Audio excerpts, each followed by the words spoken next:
ग्रंथालय सप्ताहाच्या निमित्ताने आज या ठिकाणी या सत्राचे अध्यक्ष असलेले आमचे वाचनालयाचे अध्यक्ष धनंजय दलालजी, वाचनालयाचे कार्यवाह डॉक्टर आठवलेजी, उपस्थित सर्व श्रोतावृंद, आपण 1947 साली स्वतंत्र झालो. त्याआधी 200 वर्ष इंग्रजांचं इथे आगमन झाल्यानंतर एक प्रबोधनाची चळवळ सुरू झाली आणि इंग्रजांच्या इथल्या आगमनानंतर आपल्यामध्ये काय काय दोष आहेत, आपल्यातल्या चालीरीती, रूढी, परंपरा वाईट आहेत, त्याचं समूळ उच्चाटन झालं पाहिजे. या दृष्टीने आम्ही वाईट आहोत, आम्हाला सुधारण्याची खूप आवश्यकता आहे. चला बरं झालं इंग्रज आले इथे, त्यांच्यापासून काही शिकू आणि दुरुस्त. म्हणून टिळकांचे एक मित्र होते गोपाळ गणेश आगरकर. त्यांचा तर विचार असा होता की पहिले सर्व सुधारणा केल्या पाहिजे आणि नंतरच स्वातंत्र्य मागितलं पाहिजे. इथपर्यंत आपण गेलो तरी हा जमाना ॲडव्हर्टाइजमेंटचा आहे. आम्ही चांगले आहोत हे जर आम्ही स्वतःच म्हणणार नाही तर कोणीही आपल्याला चांगलं म्हणणार नाही. स्वातंत्र्याची 75 वर्ष पूर्ण झालीत आणि आम्ही महान आहोत. मेरा भारत महान असं आपण थट्टेनी म्हणतो, पण ही वस्तुस्थिती आहे. याचा थोडाफार अभ्यास करून आपण तो लोकांसमोर ठेवला पाहिजे, किंबहुना सातत्याने मांडत राहिलं पाहिजे. अशा विचाराची प्रेरणा घेऊन भारतीय इतिहासामध्ये बरीचशी बलस्थानं आहेत. Strength of Indian history. आपण खूप मोठे आहोत, आपल्याजवळ प्राचीन ज्ञान आहे, ते आजही युगानुकूल आहे. आपला भारत देश ज्या वेळेला स्वतंत्र झाला 15 ऑगस्ट 1947, खूप लोकांना असं वाटतं की इंग्रजांनी 2 स्वातंत्र्य दिले.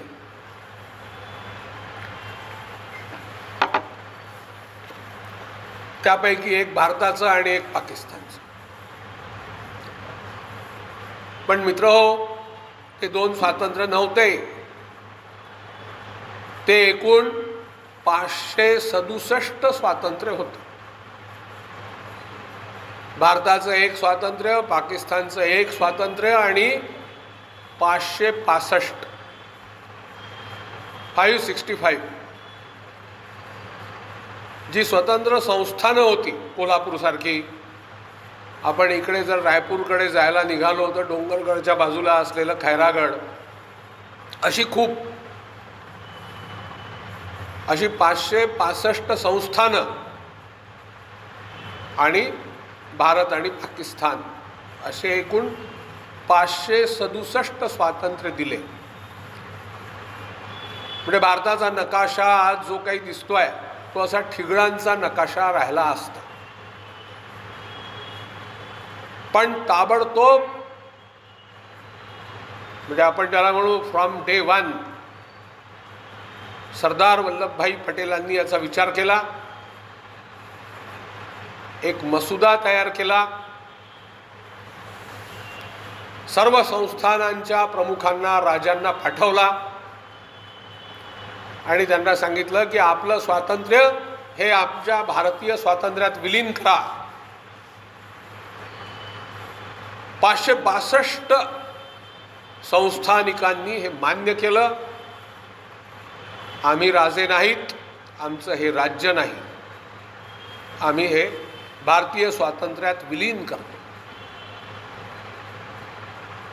अशी घटना या जगाच्या इतिहासात कुठेच नाही आहे. आजही आमचे शिक्षक आणि आता वकील असलेले आणि आपल्या भंडारा बारमध्ये एक ज्येष्ठ आणि श्रेष्ठ विधिज्ञ म्हणून असलेले गुप्ते सर, त्यांना माहिती आहे 1 एकर शेती नाही सोडत कोणी. त्याच्याकरता सुप्रीम कोर्टापर्यंत लढाई होती. कसं घडलं असेल? 562 संस्थानिकांनी आपली संस्थानं विलीन केलीत. खरं तर आमच्या इतिहासातली ही स्ट्रेंथ आहे, खूप मोठी गोष्ट आहे. ह्या गोष्टीवर लिखाण झाले पाहिजे. साहित्यिकांनी हा विषय गौरवपूर्ण रीतीने मांडला पाहिजे. कवींनी हा विषय काव्याचा म्हणून घेतला पाहिजे. आणि सरदार वल्लभभाई पटेलांचं जे उपनाम आहे लोहपुरुष, ते खऱ्या अर्थाने सार्थ केलं पाहिजे. आता मी 565 आणि 562 असे 2 आकडे सांगितले. आता उरलेली जी 3 होती त्याच्यामध्ये एक मोठं संस्थान हैदराबाद, त्याच्यामध्ये आपला महाराष्ट्रातला मराठवाडा देखील येतो. म्हणजे औरंगाबाद, बीड, नांदेड, उस्मानाबाद, आता एक लातूरही झाला, परभणीचं हिंगोली झालं, म्हणजे असे सगळे जिल्हे, स्वतः हैदराबाद शहर, तेलंगणाचा काही भाग आणि कर्नाटकाचा काही भाग, असं एक मोठं राज्य निजामाचं होतं. निजामाने सांगितलं की मी नाही येत तुमच्या, मी आपलं बहाल नाही करणार स्वातंत्र्य तुम्हाला, मीच राहील. जरी आपण 15 ऑगस्ट 1947ला स्वतंत्र झालो तरी 13 महिन्यानंतर 17 सप्टेंबर 1948ला मिलिटरी ॲक्शन घेतल्यानंतर निजामाला स्पष्ट सांगितलं की तुम्ही एक तर सामील व्हा, भारतीय स्वातंत्र्यात विलीन व्हा, नाहीतर आम्ही मिलिटरी ॲक्शन घेऊ. 13 महिन्याच्या संघर्षानंतर निजाम सरेंडर झाला आणि ते भारतात विलीन झाले. जुनागडच्या नवाबाला त्यांनी नाही म्हटलं म्हणून फक्त मिलिटरी ॲक्शन घेऊ एवढंच सांगितलं. नवाब पळून गेला पाकिस्तानात. आणि तिसरं म्हणजे काश्मीर, जी आजही डोकेदुखी आहे आणि POK नावाचा एक भाग अजूनही आपल्या ताब्यात नाही आहे. तो पाक ऑक्युपाईड काश्मीर म्हणतो आपण. म्हणजे काश्मीरचे जे राजे होते हरिसिंग, त्यांनी सांगितलं की मी हिंदुस्थानातही नाही येत, पाकिस्तानातही नाही जाणार, मी स्वतंत्र राहील. आणि मग त्यांच्यावर ते सैन्य जेव्हा पाकिस्ताननी पाठवलं त्यावेळेला जवाहरलाल नेहरूंनी सांगितलं सरदारांना की तुम्ही याच्यात पडू नका, मी बघतो. विषय युनोमध्ये गेला आणि त्यावेळेला जी शस्त्रसंधी झाली, सीज फायर झालं, ते लाईन ऑफ कंट्रोल LOC, LOCच्या तिकडचा भाग काश्मीरचा, इकडचा आपला, विलीन करतानाही अट टाकली त्यांनी की आमचं वेगळं राज्य राहील, वेगळा दर्जा राहील. ते 370 आत्ता हटलं आणि इंडियन कॉन्स्टिट्यूशन आत्ता त्यांना लागू झाली. तरी जॉग्राफिकली एक भाग आपल्यात नाही आहे. म्हणजे अशा 3 संस्थान आणि त्यांची डोकेदुखी जी आज 70-75 वर्षानंतरही थोडीफार कायम आहे. इतकं मोठं काम सरदार वल्लभभाई पटेलांनी गृहमंत्री म्हणून केलं. होम मिनिस्टर होते ते स्वतंत्र भारताचे पहिले.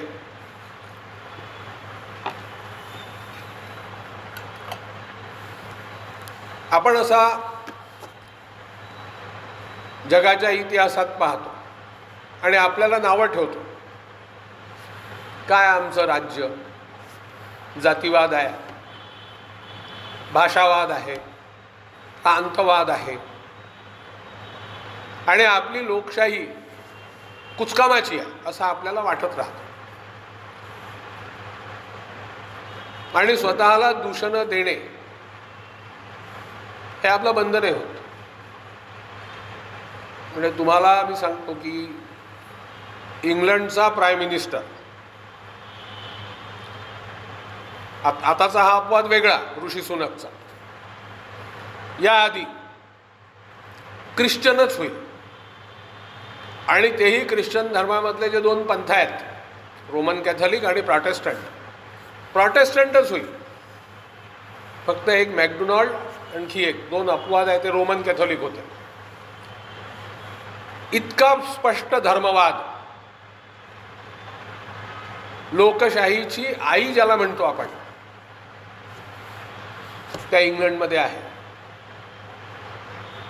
अमेरिकेतही आहे. आपल्या भारतामध्ये निवडून येणारं जे मोठं पद आहे राष्ट्रपतीचं, जगातील जवळपास सर्व धर्मांचे अनुयायी असलेले लोक आमच्या इथे राष्ट्रपती झाले. म्हणजे आपली किती मॅच्युअर डेमोक्रेसी आहे. हिंदू झाले, मुस्लिम झाले, ख्रिश्चन झाले, सर्व प्रकारचे, आणि सर्वांना आमच्या लोकशाहीने ॲक्सेप्ट केलेलं. अशा प्रकारे आपण आपल्यातला चांगलेपणा शोधायचा जर विचार केला तर सापडतो. आपल्या स्वातंत्र्याला 25 वर्ष पूर्णच व्हायची होती त्यावेळेला भारत देशाने एक इतिहास घडवला. भारताला जेव्हा स्वातंत्र्य दिलं त्यावेळेला त्यांनी सांगितलं की पाकिस्तान म्हणजे इकडे तो पंजाब आणि बलुचिस्तान वगैरे आहे हा एक, आणि इकडे एक, मध्ये 2000 किलोमीटरचं अंतर. आता त्याला बांगलादेश म्हणतो आपण, त्याला आम्ही शिकत असताना पूर्व पाकिस्तान म्हणायचं. आणि पाकिस्तानच्या रेडिओवर 2 स्टँडर्ड टाईम यायचे, ईस्ट पाकिस्तानचं वेगळं, वेस्ट पाकिस्तानचं वेगळं. ईस्ट पाकिस्तानच्या लोकांनी ठरवलं की आता आम्हाला या पाकिस्तानसोबत राहायचं नाही आहे. आमची भाषा बंगला आहे, जरी आमचा देश इस्लामचा असेल तरी त्यांची उर्दू आमच्यावर आम्ही लादून घेणार नाही, त्यांचा अन्याय सहन करणार नाही. त्याला शेख मुजीब रहमानच्या पार्टीचे, अवामी लीगचे जास्त लोक निवडून आले. पण वेस्ट पाकिस्तानच्या लोकांनी मान्य केलं नाही. खानाशाही आली, डिक्टेटरशिप आली, आणि त्यांनी ठरवलं की आता इनको कुचल देंगे. शेख मुजीब रहमानची मुक्तिवाहिनी यांनी लढाई सुरू केली. त्यावेळेला खूप सारे निर्वासित भारतात यायला लागले. त्यांचा अंदरुनी मामला आपल्याला त्रास द्यायला लागला. त्यावेळेला आपल्या इथे पंतप्रधान इंदिरा गांधी होत्या. इंदिरा गांधींनी ठरवलं की आपण ह्या मुक्तिवाहिनीला साथ दिली पाहिजे. आपलं सैन्यही पाठवलं. 3 डिसेंबरला आपण ॲक्शनमध्ये आलो. 16 डिसेंबरला पाकिस्ताननी पूर्ण शरणागती पत्करली. पाकिस्तानचे त्या ठिकाणचे प्रमुख होते लेफ्टनंट जनरल नियाझी. नियाझींच्या नेतृत्वात पाकिस्तानचा सरेंडर झाला. जगात 2 महायुद्ध झाली, त्याच्यामध्ये सरेंडरचा काही रेकॉर्ड आहे. पण 93,000 सैन्य शरण यावं हे आपले लेफ्टनंट जनरल जगदीप सिंग अरोरा यांच्या नेतृत्वात सरेंडर झाला. आणि त्यावेळेला आपले फील्ड मार्शल होते, म्हणजे जनरल होते, त्यांना आपण फील्ड मार्शलचा किताब बहाल केल्यानंतर ते माणिकशॉ यांच्या नेतृत्वात हा एवढा मोठा सरेंडरचा इतिहास घडवला गेला आणि या इतिहासाने एक भूगोल घडवला की नवीन देशांची निर्मिती केली. भारतीय स्वातंत्र्याला रौप्य महोत्सव व्हायचाच होता 16 डिसेंबर 1971. भारतीय इतिहासातला हा एक मोठा दिवस आहे. विजय दिवस म्हणून आपण तो साजरा केला पाहिजे.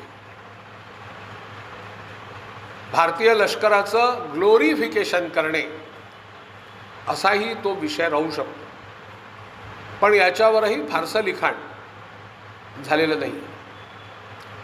आपण आपल्याला महान म्हणणे, लोक काय म्हणतील. म्हणजे फ्रान्समध्ये ती जोन ऑफ आर्क झाली, तिच्यावर जवळपास 300 स्टोरीज, पोएट्रीज अशा खूप आहेत. तेवढं झाशीच्या राणीबद्दल नाही आहे. आपण स्वतःला मोठं म्हणण्यात मागे पडतो असंच दिसतं. तसंच आपल्या भारतीय इतिहासातलं स्वातंत्र्यानंतरचं पोखरण 1 आणि पोखरण 2, पोखरण 1 इंदिरा गांधी, पोखरण 2 अटल बिहारी वाजपेयी यांच्या नेतृत्वात आपण आम्ही अण्वस्त्र राष्ट्र आहो याची नोंद जागतिक पटलावर करून दिली. विषय कठीण आहे. नुसता ॲटम बॉम्ब तयार करून नाही होत. मग सँक्शन्स लागले, जागतिक व्यापारामध्ये प्रॉब्लेम आले, पण त्या सर्व गोष्टींची चिंता न करता आणि परराष्ट्र विषय, विदेश नीती हा तसा कठीण विषय असतो, पण या सर्व गोष्टींची पर्वा न करता आर्थिक, राजकीय, आंतरराष्ट्रीय आपण जे डेअरिंग केलं, जे धारिष्ट्य दाखवलं, खूप मोठं होतं. असा जर विचार केला की स्वातंत्र्यानंतर काही घटना घडल्या, छान घडल्या. स्वातंत्र्यापूर्वीही आपल्या इथे जे होतं ते जगात कुठे नव्हतं. तुम्हाला आश्चर्य वाटेल, आज आपण खूप प्रयत्न करतो आहे की आंतरराष्ट्रीय व्यापारात, फॉरेन ट्रेडमध्ये आम्ही पुढे जाऊ. 16व्या शतकाच्या शेवटापर्यंत भारताचा फॉरेन ट्रेडमधला हिस्सा 80% होता. आंतरराष्ट्रीय व्यापार 80% आपला होता. बऱ्याचशा गोष्टी आपल्या प्रसिद्ध होत्या. इसवी सन 1601 साली इंग्लंडमध्ये ईस्ट इंडिया कंपनी तयार झाली. ती भारतात व्यापारासाठी आली आणि मग त्यांनी आपल्या सगळ्या सर्व गोष्टींचं, सर्व एकच नाही, व्यापार, उद्योग, शिक्षण, समाजरचना सगळ्यांचा अभ्यास करून आपली सर्व बलस्थाने चुकीची आहेत आणि तुम्ही सगळे मूर्ख आहात,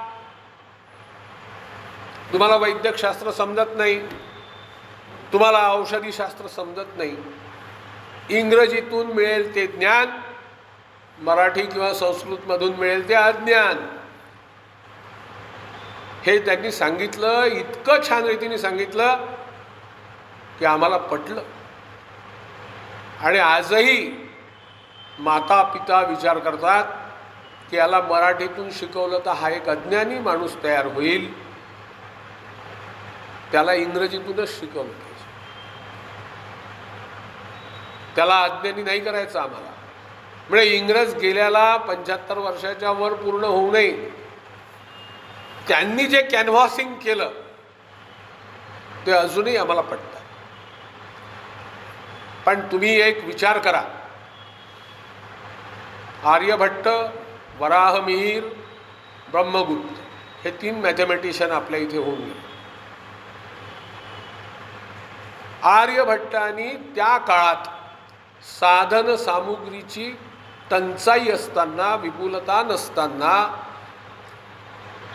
आपली जी पृथ्वी आहे तिचा व्यास आणि आपलं जे विषुववृत्त आहे, एक सर्कल आहे ते विषुववृत्त, म्हणजे आपण गोल चेंडू जर घेतला तर त्याच्यावर आपण मध्यभागी जे वर्तुळ काढू ते विषुववृत्त, त्याची लांबी ही इतकी आहे, 40,000 किलोमीटरच्या जवळपास. तर आज जे आपण मोजतो सर्व तंत्रज्ञान उपलब्ध असताना त्याच्यामध्ये एक साधारणतः 135 किलोमीटरचा फरक पडतो. आणि त्यांनी त्या काळात ॲस्ट्रॉनॉमी म्हणजे ज्योतिर्गणित या विषयावर जे काही लिखाण केलं आहे ते अजूनही खरं आहे. ग्रहण लागणे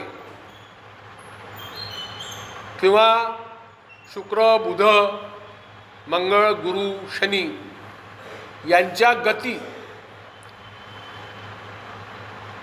म्हणजे तुम्हाला आश्चर्य वाटेल की बायबलमध्ये लिहिलं आहे पृथ्वी स्थिर आहे आणि सूर्य पृथ्वीभोवती फिरतो. याला विरोध केला म्हणून गॅलिलिओला जेलमध्ये टाकलं. विज्ञान आणि धर्म हे क्रॉसरोडवर आले, लढाई झाली आणि त्याला कबूल करायला लावलं. त्यांनी केलं नाही म्हणून त्याला आयुष्यभर मरेपर्यंत जेलमध्ये राहावं लागलं. विचार करा. त्या मानाने आपल्या सगळ्या भारतीयांचा अंडरस्टँडिंग, समज, अभ्यास प्रचंड होता. म्हणजे father of astronomy Aryabhata, father of mathematics आपल्या इथे, जॉमेट्री. आता आम्ही जेव्हा शिकलो आणि शिकवलं, युक्लिड जॉमेट्रीचा संस्थापक, पण ते आपल्या इथे आहेत. ग्रामरचं सुंदर पुस्तक, संस्कृत व्याकरण पाणिनींचं आहे. म्हणजे आपण म्हणू father of grammar Panini. Father of surgery Sushruta नावाचे ऋषी होते. त्यांनी सर्जरीवर खूप सारं लिखाण केलेलं आहे. आयुर्वेदात तर आपण कुठेच कमी नाही आहे. गौतम ऋषी हे न्यायशास्त्राचे जनक आहेत. काही 2-4 श्लोकांमुळे आपण मनुस्मृतीचा राग करायला लागलो, पण समाजव्यवस्थेत कसे कायदे असावे हा विषय मनूंनी मांडला. आणि तुम्हाला आश्चर्य वाटेल, जगातील सर्वात मोठी इस्लामिक लोकशाही कुठे आहे? इंडोनेशियात आहे. इंडोनेशियाच्या पार्लियामेंट समोर मनूचा पुतळा आहे आणि तिथे लिहिलेला आहे Manu, comma, the first law giver of the world.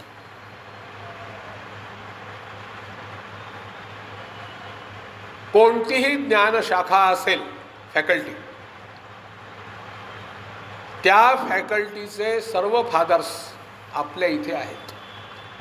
Kaurava पांडवांचे गुरु द्रोणाचार्य, त्यांचे वडील भारद्वाज, त्यांनी सचित्र माहिती देऊन विमानांची रचना कशी राहील हा विषय मांडलेला आहे.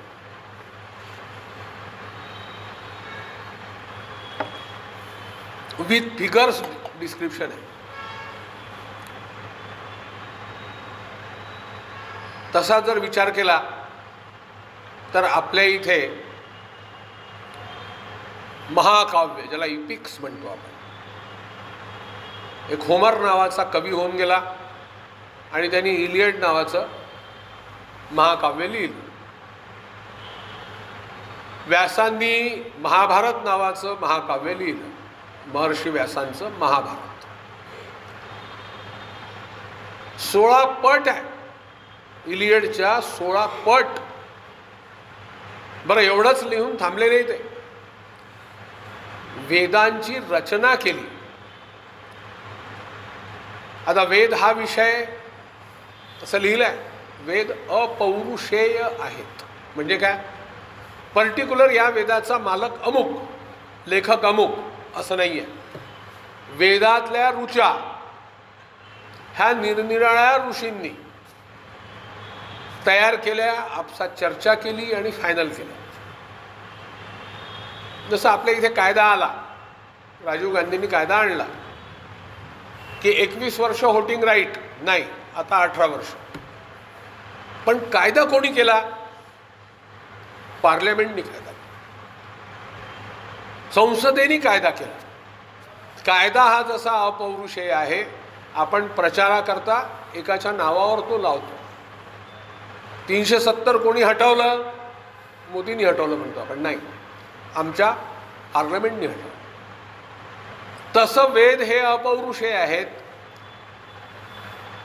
वेदाची जी ट्रान्सफर आहे ती ओरल ट्रान्सफर आहे, एका पिढीकडून दुसऱ्या पिढीला.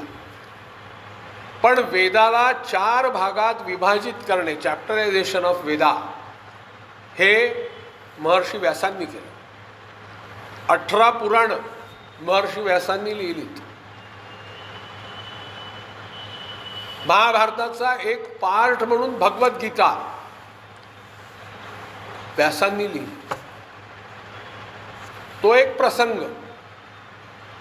की अर्जुन किम कर्तव्य मूढ झाला. श्रीकृष्णाने त्याला समज दिली म्हणू किंवा ॲडवाईस केलं म्हणू, उपदेश केला. तो जगातला मानसशास्त्राचा सगळ्यात मोठा ग्रंथ आहे भगवद्गीता. भागवत पुराण लिहून काढलं. इतका मोठा लेखक जगाच्या पाठीवर सिव्हिलायझेशनच्या सुरुवातीपासून आजपर्यंत एकही झाला नाही. म्हणजे महर्षी व्यासांच्या त्या सगळ्या लिखाणाचा आढावा घेऊन महर्षी व्यासांना साहित्याचं मरणोत्तर नोबेल प्राईज द्यायला हरकत नाही खरं म्हणजे. पण ते त्यांचं जे लिखाण आहे ते नोबेल प्राईजचे पुष्कळ वर आहे. त्याच्यामुळे त्यांना खाली आणावं की नाही हा प्रश्न आहे. आपल्या इथलं स्थापत्यशास्त्र, आर्किटेक्ट आणि सिव्हिल इंजिनिअरिंग खूप मोठं. म्हणजे सिंधू नदीचा उल्लेख अगदी पहिले सिव्हिलायझेशनपासून आहे. नाईल नदीचा उल्लेख आहे. इकडे चीनमधल्या नद्यांचा उल्लेख जुन्या संस्कृतींमध्ये आहे. गंगेचा उल्लेख नाही आहे. इथे बरेच लोक राहत होते, दुष्काळ पडत होता आणि लोकांना त्रास व्हायचा. भगीरथ नावाचा राजा होता. त्या राजानी हिमालयाचा आणि ह्या सगळ्या मैदानी प्रदेशाच्या उंच सखल भागांचा विचार करून गंगेची निर्मिती केली. आणि निरनिराळे जे ओहळ होते, नाले होते, ओढे होते, त्यांना जोडत जोडत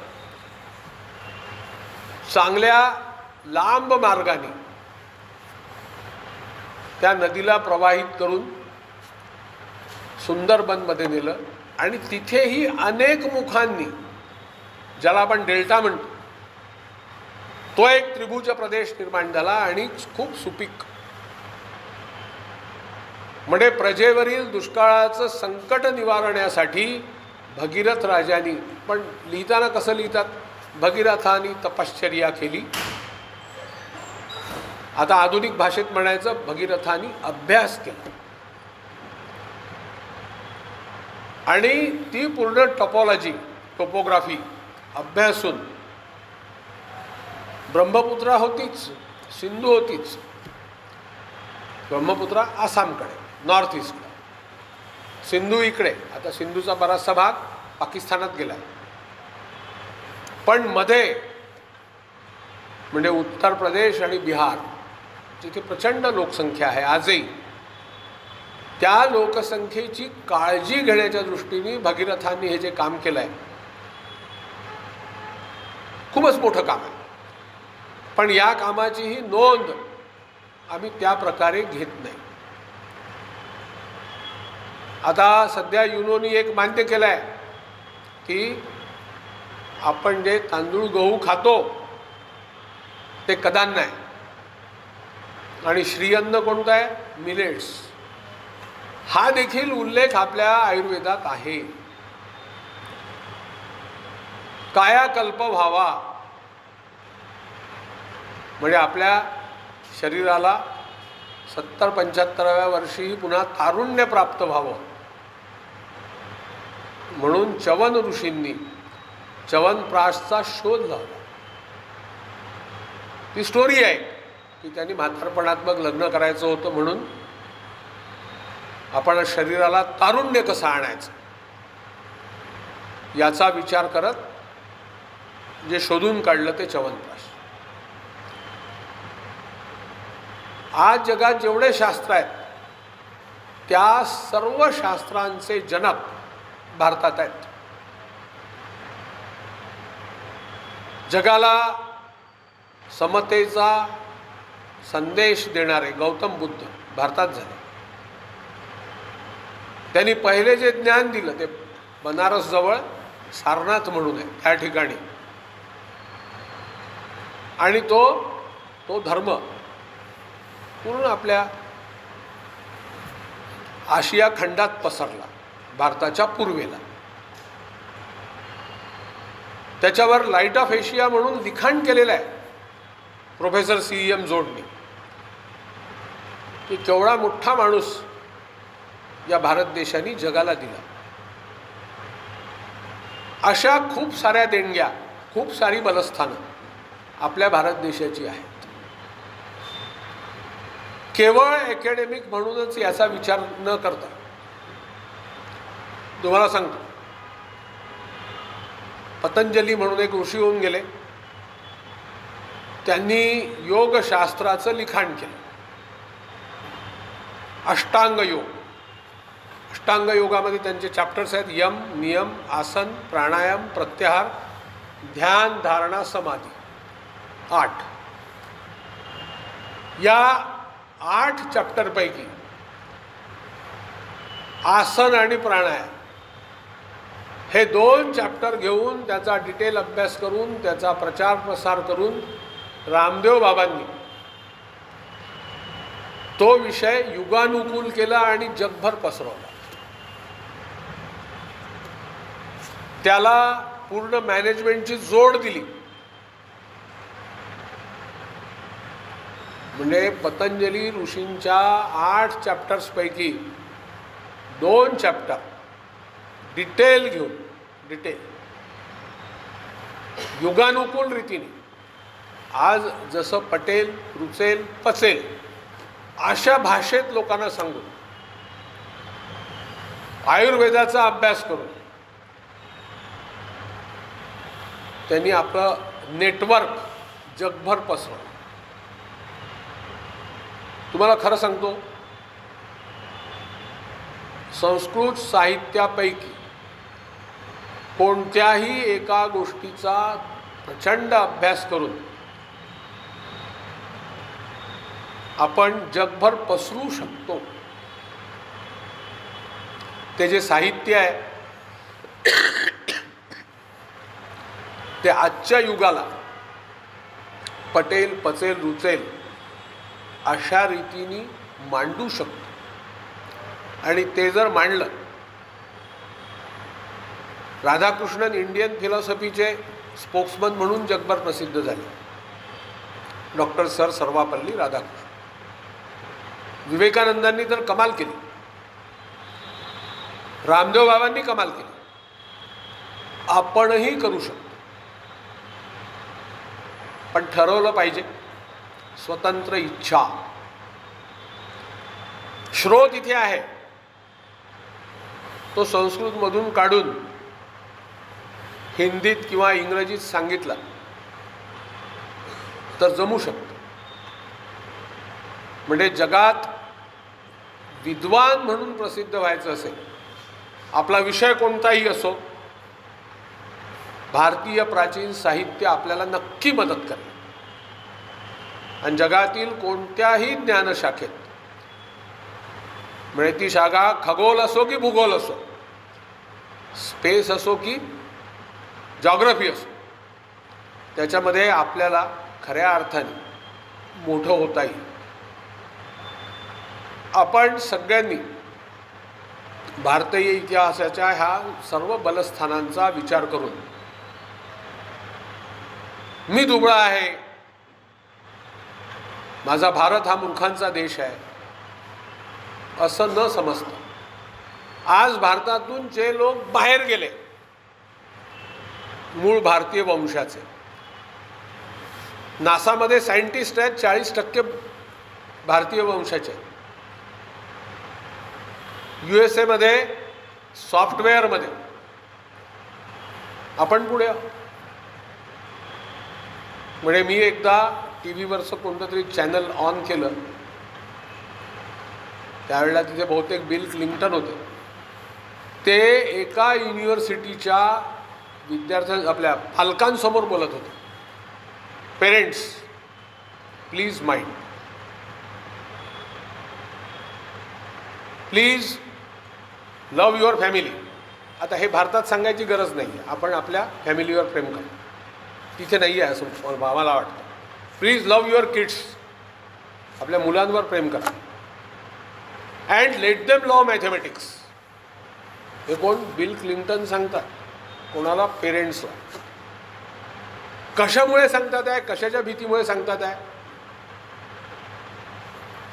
म्हणजे please love your kids, please let them love mathematics, otherwise whole Silicon Valley will be Bangalored. तिथे जे लोक सॉफ्टवेअरमध्ये जातात, सिलिकॉन व्हॅलीमध्ये जातात, ते इंडियन असतात, पण त्या लोकांना असं वाटतं की हे बँगलोरवरून आलेले आहेत, सिलिकॉन व्हॅलीचं बँगलोरीकरण होऊन जाईल. ही भीती